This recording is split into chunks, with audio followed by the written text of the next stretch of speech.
খারাপ খরচ করবি। আমি আমি তো মাইসে ভাবে কি যে ওই করি এই পর্যন্ত এমএলএ চলে আসছে। আরে না, এই নজরুলের জায়গায় আসতে হইলে আবার এমন নজরুল জন্ম নিয়ে আসতে হবে যে কেউ আমার জায়গায় একজন যদি আসতে হয়, আবার নজরুল জন্ম নিয়ে আসতে হবে। তাহলে আমি পোলা কয়ে দিলাম, আমি যে নাকি দেশ ছাড়মু, আমি তো মানুষের ব্যবহারের কারণে আমি দেশ ছাড়তে আছি। তার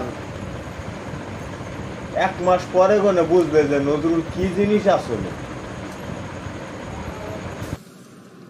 আমি যদি নজরুল গেলে আজকে 600 বিঘা জমি খিল থাকবে।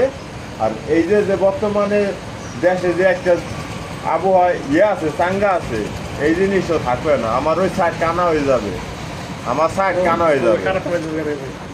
বুঝছেন ভাই, এই জিনিসটু কামাইছি। আর কাম কাজের ক্ষেত্রে ভাই 5 জন মন জয় করলে ভাই হালাই থুইছি, আমার 2 খেতে হালাই থুইছি নিজের কামে নিয়ে সবাই না করি। দেখেন আমি জামু ছেলে এই সাধারণ টাকা পয়সা নিয়ে কোনো মন লাগানি না লাগে আমি এরকম কোনো কাজ করবো না। যদি ভালো লাগে আপনারা পারেন দেন গ্যাস, আমি এর মধ্যে নেই। ওই কবেন 80টা দিয়ে যা, 5 টানা দিয়ে যা, ওর মধ্যে নেই। পানি পুনি যদি দেন পার কিনে এনে দিবেন, মেশিন আছে করে না করবো। এমন খারাপ আছে পানি ডলায় ধানে দিলে আমি ধান লাগাবো না। আবার আমি কইছি 1 বিঘে ধান লাগাম, 1 বিঘে ধান লাগাই সেরকম 2 বছর হয়ে যাবে। আমার ঘর ভরা চাইল, ঘর ভরা এখনো ধান ইন্দুরে দৈনিক 210টি ধান খাইতেছে। এখনো রানি, এখনো মনে হয় 8-10 মণ ধানে আমি খাবারই না ইন্দুরে। চৈত মাসে ধান হিয়ে হুগে